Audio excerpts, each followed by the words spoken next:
It's weird to have you standing there behind the camera. Okay. I'm back and better, I hope. Hi, welcome to my channel. It's been a minute. I was MIA, but I'm back and I'm better. And I just want to take this time to really reflect on 2020. I feel that it was a tough year for all of us. It was very challenging, and as we're going into 2021, I think many of us are uncertain, not sure whether the year will turn out for better or worse. We're just not so sure. So before I actually go into 2020 to give my review of my year, I would like to take time to also just encourage somebody. So I'm gonna back up to 2018, the last months from like September 2018 onwards to 2019. Those were a very difficult time for me. That time was just very hard, very challenging. After our wedding, my husband and I's contracts actually ended, but by the grace of God, my contract was extended for 3 months. So I still continued to live, my husband and I continued to live in separate countries because I had to continue my work. And at the same time, we were also looking for work that was just more secure. So we lived on one salary for about 4 months, and we were also not sure when 2019 was coming, we're not sure when my husband will actually get a job. And at that time, when I still had my 3 months contract, I was applying internally and also in other places, trying to just find a more secure contract. So for some time we were literally living on one salary. One of us was unemployed and the other one was also looking for something more permanent. We didn't have our own place, so we lived with family members for a certain period of time and just other people as well. And we only had our essential things in suitcases. Most of our things were in storage houses. And in 2019, of course, eventually, by the grace of God, I actually got a more permanent contract, but with 6 months probation. And my husband also got a job, but it meant that I had to commute 3 hours a day to and from work. It was literally like a part-time job. And if you want to know more about the story, I have a link to my blog and you can read more about it. But all I want to say is that what we experienced in the years before definitely made it easier for 2020. And I think that for many of us right now, we're looking forward to 2021, but we're also not sure what is actually going to come in 2021 and the years beyond. But I just want to say that who knows, like I'm hopeful that we would make short steps of progress in the right direction. 2019 was not like a year without challenges, even after the uncertainties in 2018 in the last months. But like step by step, we were going into the right direction. And eventually in December, I got an approval to work from home. So in December 2019, I got an approval to start working from home from January 2020. And at that point, I didn't know what was going to happen in the next 2 to 3 months. So the Lord literally prepared me ahead of other people and made sure that I was already more settled in working from home in that time. So I think many of us at this point are facing unemployment, are facing financial difficulties, are facing the fact that they might have to live separately from their family members. Maybe you've had to send your kids somewhere else, or you've had to also literally just put things in storehouses because you cannot manage, like you're just not able to own an apartment or to rent an apartment for yourself. And that's okay, like it's not the end. God is not finished with you. He's the God of the hills and the valleys. So do not give up, and just like in 2020, remember that He's faithful and He's good, and that there would be a time when things are more settled. So when you're going to hear about my 2020, you'll see that it was actually a smoother year, but it's not just because it happened, it's because of what I experienced before. So let's get into it. So I'm going to group things in 3 categories. My wins, which are really great things that happened. Wisdoms are things that I learned, and then woes are the things that I experienced barriers or hindrances. Hindrances, what a nice word. So then let's get to the wins. So the biggest thing was really having home office or working from home. For me, that was such a blessing. It was such an answered prayer because, guys, like, commuting 3 hours a day is a part-time job, and at some point I was tired.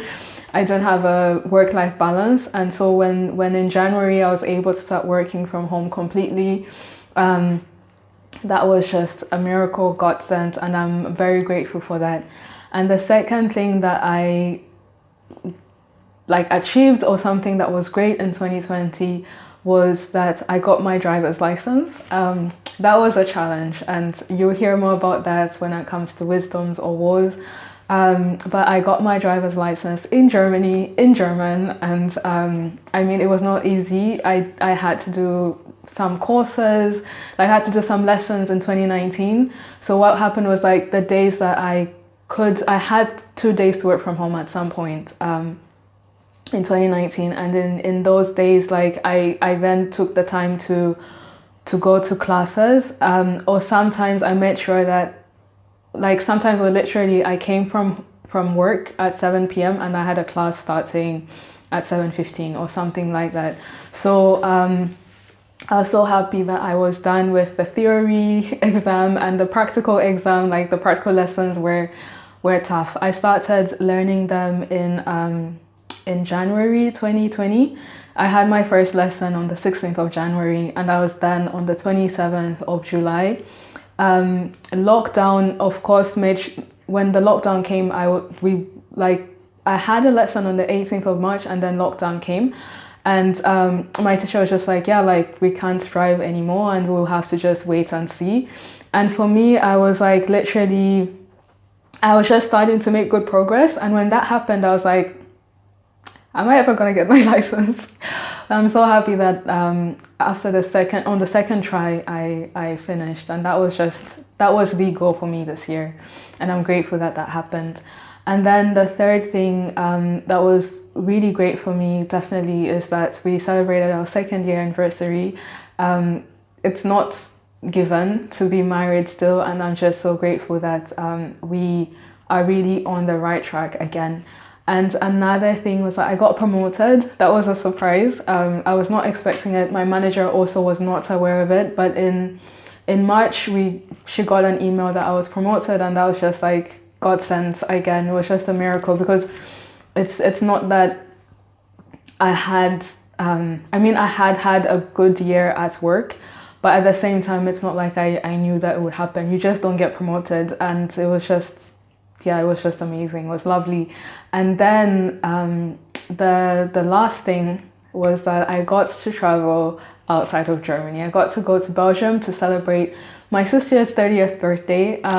I had been thinking that, no, I'm not gonna, like, I'd been thinking that I'll go twice to Belgium, or I was also not sure if there was going to be a party or something for my sister, because I mean, with COVID, there were all kinds of different regulations and everything. But when a friend was like, no, I'm making like a smaller party, but we're gonna have something, are you coming? And I went, and I was just so happy to see my sister. She's the only family member I have actually seen this year. And I saw her after 9 months.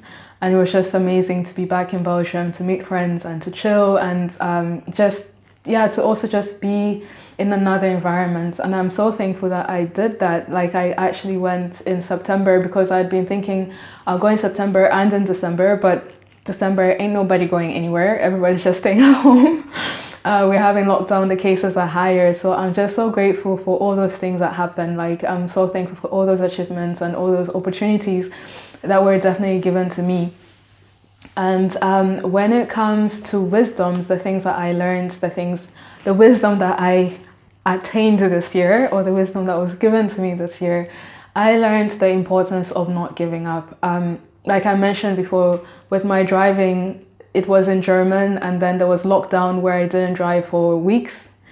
And I was always like, I've forgotten. So I learned to not give up. And even after that, like after the lockdown and I was allowed to drive, I then had, I failed my first try, and that was just, guys, like, the tears I cried in this whole driving thing, like just the effort it took was just a lot. And at some point I really wanted to give up, and I learned to not give up, even if you're making like a millimeter of progress a day, it's better than nothing. And my husband was very encouraging, because I thought to myself, like, I'm just gonna go to Belgium and finish there, like it's not worth it. So I learned to give up, and I learned to toughen up as well. And then the second wisdom that I learned was to know why. Like, I think I'm a type of person who does a lot of things, and that's also the reasons why I stopped YouTube, because I realized I was just doing things, and not really understanding the meaning behind it or the purpose behind it. And I think that we are also living in a society that just is so focused on getting things done and not really getting the right things done. So I learned the importance of knowing why I do the things I do, that I learned the importance of understanding like the purpose behind things, because purpose is everything. It will help you filter out things that are not necessary. It will help you filter out the things that you really should be focusing on. It will give you passion. It's really the thing. And for me as a Christian, I'm learning that my purpose, the why that I'm here on earth, is really to glorify God, to make him known to people, that people realize just how great and amazing that he is. And I'm still on that journey, because like I said, I'm a person who I work with to-do lists and I try to get them done. So I'm just taking time now to really see like, okay, this is what I want to do, but how will it actually glorify God? How is it going to help people see him and actually, like really praise him and worship him and get to know him? So that's really a big thing that I learned in 2020, and I plan to take with me for the rest of my life. Like, I don't want to continue living just by getting things done. I want to have an impactful, meaningful, intentional life. So that was definitely the second thing I learned. And the third thing I learned was to not blame others. Again, from my driving. Like, driving was challenging, but it taught me a lot of things, because at some point I was literally blaming my driving instructor for the progress I was not making. I think in total I had taken like 30 lessons, which is a lot. And I think I had imagined that I would take something like 10, 12, 17. And when I was getting closer to my target, I was like, like, what's happening? And I remember I was just like, he's not patient. Sometimes, of course, he was not patient, but I was so focused on everything that I thought he was doing wrong and not where I was standing. So I learned to really see my role in things. Like, why was I not making the progress that I wanted to be making? What were the things that I needed to change? So when I realized that like it was not just his fault, it was also my fault, I started like thinking about my lessons afterwards. I thought about like changing gears, the pedals and all that stuff. I thought about like, what should I do when I see the sign and all that stuff with the cars coming to me and in this road, what because before all I did was like, I just came back after my lesson frustrated, I cried, and I was like, I'm so fed up. But then I learned that I had responsibility. I had to take charge of my lessons if I was going to actually learn from them. And the last thing that I learned a lot, guys, like, but the last thing I learned was that I have issues being overlooked. I tend to filter things through, like, even if it's just like a normal thing that happens, I would often like interpret it as though like I was being overlooked or like rejected. And for me, it was such a liberating thing to come to understand that like, no, I'm not being overlooked. Like, I just see things that way. So I learned to change my perception. Like, if I am being overlooked, is it really true? And what can I do about it? How can I actually bring myself more to the front? Because I think that I tend to easily, crunch in. So that was such a big lesson for me. And when it comes to walls, like things that really prevented me from making the progress I wanted to, or things that like just didn't work out. The thing is, we plan to go to Zambia. Like, guys, I want to go home to my second home. I really want to go home and just like eat some nshima and eat some mangoes and chill and just be a child, you know, like tell my parents to take care of me. And when it didn't happen, because like we planned to travel to Zambia in actually in April, and that's when I also planned to have my driver's license done, and I only finished in July. But the thing is, like, we had planned to go to Zambia and we had bought the tickets and everything, and then lockdown came and then our flights were cancelled. And it was really unfortunate because we had planned a lot of things related to that trip. So when that didn't happen, it was honestly very disappointing, because the last time I traveled back home was like 3 years ago, and I was like, it's about time to go. So when everything was cancelled, it was not nice. Not like I could have flown myself back home. But yeah, I think that was really the biggest hindrance that we experienced this year. And that's why I'm saying, like, it was definitely a smoother year. That other years I experienced the hindrance of having to wake up super early so that I can get to work and back home, having to commute and everything. But this year was really something that is, it's in a sense a luxury. So I can definitely be grateful to God that He brought us through this year, that He had already sort of prepared us for what was to come. And to be honest, like I would like to hear how your year was, and I also want to encourage you, like, if your year was not as you expected it to turn out, that it really turned out bad, you lost family members and everything, I'm praying with you. Like, please leave a comment and we can definitely pray over that. And I also just want to encourage you to trust in God. And going into 2021, just as for my husband and I, when we were going into 2019, we were not sure. Like, we didn't know when things would turn out really for good, but we knew that God works everything together for good for those who love Him and live according to His purposes. So we know that even though we may be defeated right now, it's not the end of the story, that God is in control and He is the God of the valleys and of the hills. Like, I learned a lot in that time when we were unemployed and when we didn't have our own place and all that stuff. And maybe you are in that situation, and I just want to really encourage you that definitely have a look at the link below to my blog post, and it will be such an encouragement to you. And I hope you like this video, and until next time.